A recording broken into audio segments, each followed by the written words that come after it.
This is from the film Gattaca. Did you see that film? So did some of you see the film? All right, so this represents a world in which this way of thinking about children and having children becomes the norm. Okay, So we're gonna let the screen come down.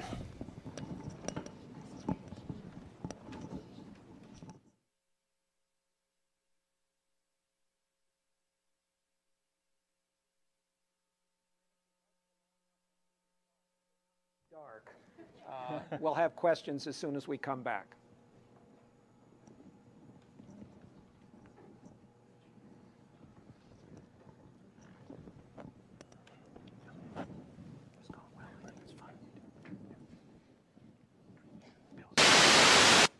Really wish there was something I could do.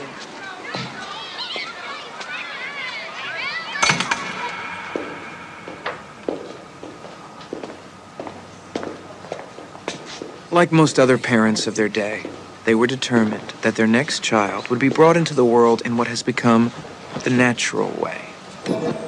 Your extracted eggs, Marie, have been fertilized with Antonio's sperm. After screening, we are left, as you see, with 2 healthy boys and 2 very healthy girls. Naturally, no critical predispositions to any of the major inheritable diseases. All that remains is to select the most compatible candidate. First, we may as well decide on gender. Have you given it any thought? We would want Vincent to have a brother, to play with. Of course you would. Hello, Vincent. You have specified hazel eyes, dark hair, and fair skin.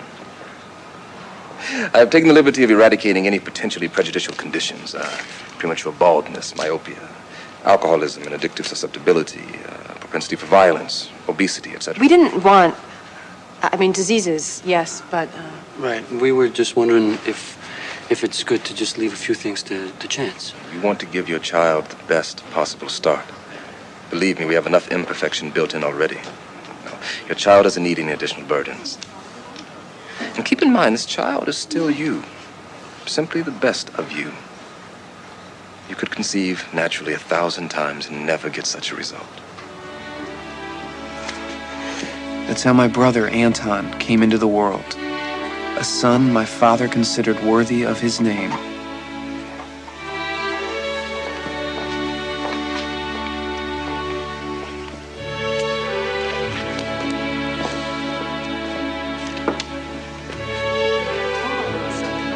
What did I tell you? You see how much he's wrong?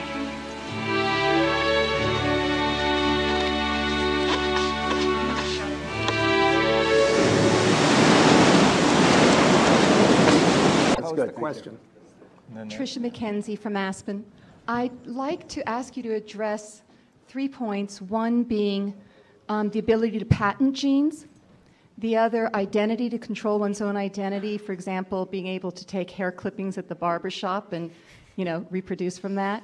And then also the third one, the 4-to-1, that is going to be happening in China now because they're preferring males, and those young princes are going to be having to take care of 2 sets of parents and 4 sets of grandparents, whereas the daughters used to do that. Why don't you do the hair clippings? Well, I'll do I have patented many genes, so I am guilty of that practice. You do not own a gene in a human being.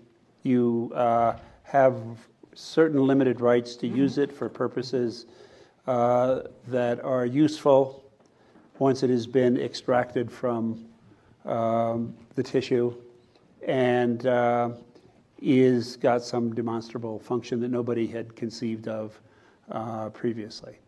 And in that sense, you don't own the gene, you just have the rights to use it for a specified period of time.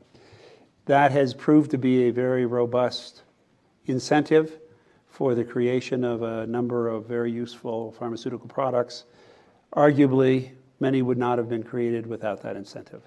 So I am in favor of patents, provided they don't provide any ownership of the gene in its natural state. That was the first question, and Well, just to jump to the question about the sex ratio, the skewed sex ratios in China. It's also true in a number of Asian countries where there's a powerful cultural preference for boys. And so, as Elliot was pointing out, in China, there are about 20% more boys than girls. In parts of northern India, it's 40% more. And this is, it's through sex-selective abortions for the most part. And that's objectionable, I would say, for its own sake, but it's also already beginning to lead to various social problems and tendencies. You know, there's some free market economist friends of mine who say, no, the market will sort it all out.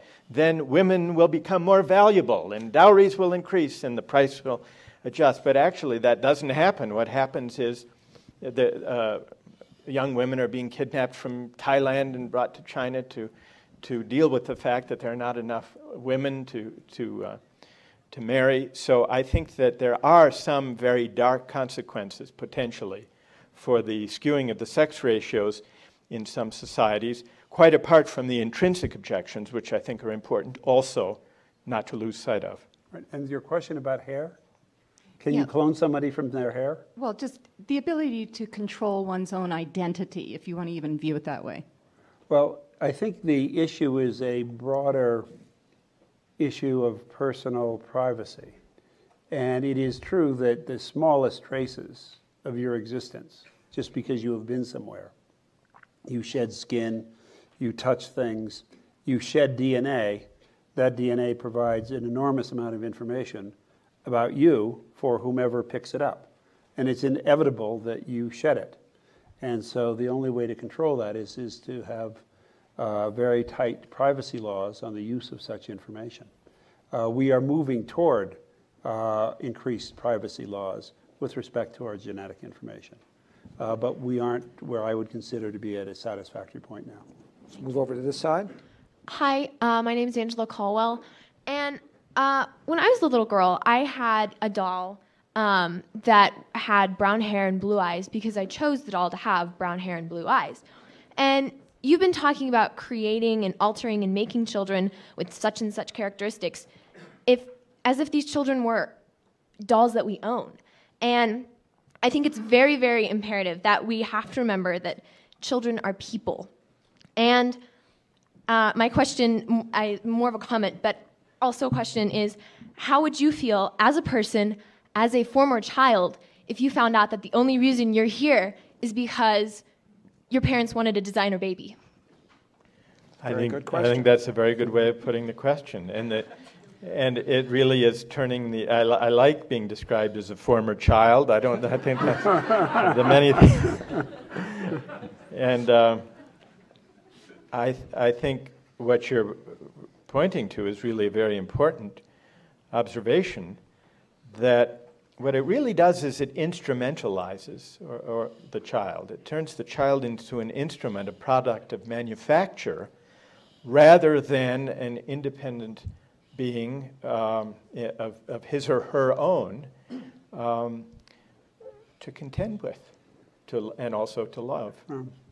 Let me just answer this a slightly different way. We've emphasized mostly the enhancement uses.